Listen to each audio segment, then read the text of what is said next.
Applied drama? Co to jest? Pierwszy raz miałam do czynienia z dramą 20 lat temu.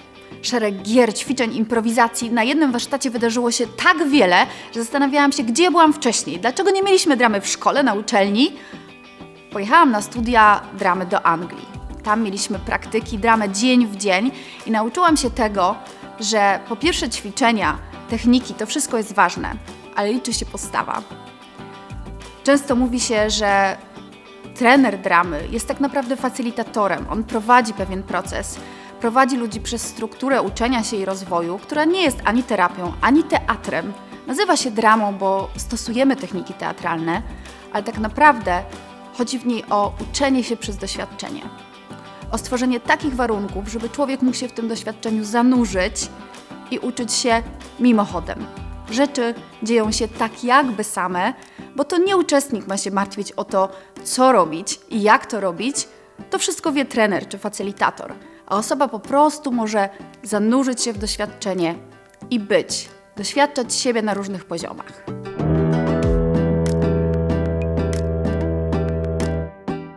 Jak przeprowadzić osoby uczestniczące przez taki proces uczenia się i rozwoju?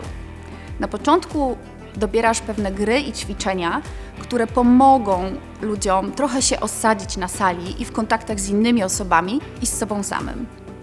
Są to takie gry, które zapewniają ludziom interakcję i przez to oni czują się coraz bardziej bezpieczni i mogą przełamywać swoje ograniczenia.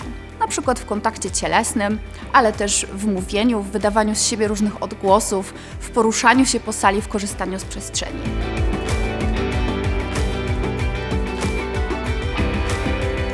Później jest czas na improwizację.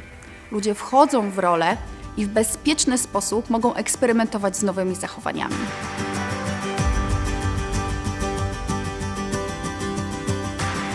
Dobrze, jeśli i ćwiczenia, improwizacje są przeplatane omówieniami, wtedy możemy zapytać ludzi o odczucia, o to, co przeżyli, o co według nich chodziło w tych ćwiczeniach i możemy nadać wspólnie z grupą znaczenie temu doświadczeniu.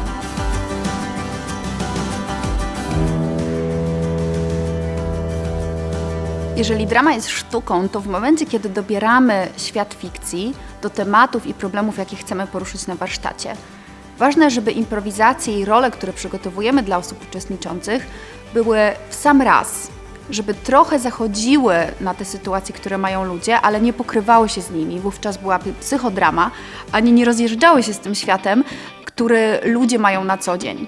Więc tworzymy taką sytuację fikcyjną, która pomoże ludziom wcielić się w rolę i postawi ich przed pewnymi wyzwaniami, którym będą w stanie sprostać.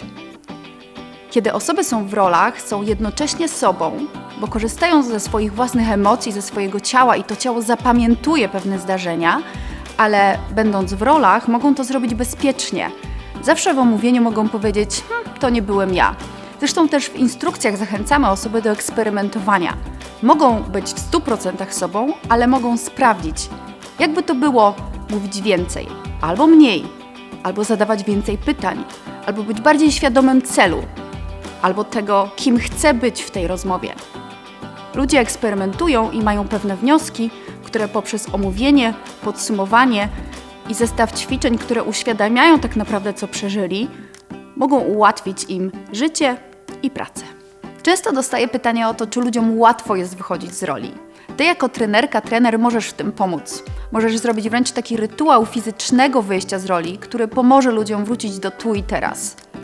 Dodatkowym wyjściem z roli jest też proces omówienia, który przechodzi od emocji i przeżyć do tego, jakie było znaczenie tego doświadczenia, o co w nim chodziło, jaki temat tutaj w nim grał, co się ludziom pojawiło i jak łączy się to z ich pracą i życiem.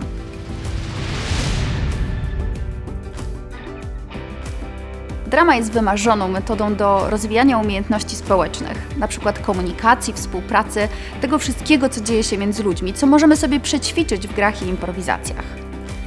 Jak pokazują badania, jest bardzo skuteczna w rozwijaniu odporności psychicznej, a tego dziś bardzo wszyscy potrzebujemy. Co się składa na odporność psychiczną? M.in. pewność siebie. I przez takie ćwiczenia, jak mieliście dzisiaj okazję zobaczyć, to tylko ułamek tego, czego możecie spodziewać się w dramie, ta pewność siebie się rozwija. Mamy też poczucie wpływu, bo kształtujemy te sytuacje, w których bierzemy udział. możemy zobaczyć siebie na nowo, zobaczyć sytuację z różnych perspektyw. Uczymy się, jak działać skutecznie i być w kontakcie z sobą. Czego więcej potrzeba nam do szczęścia?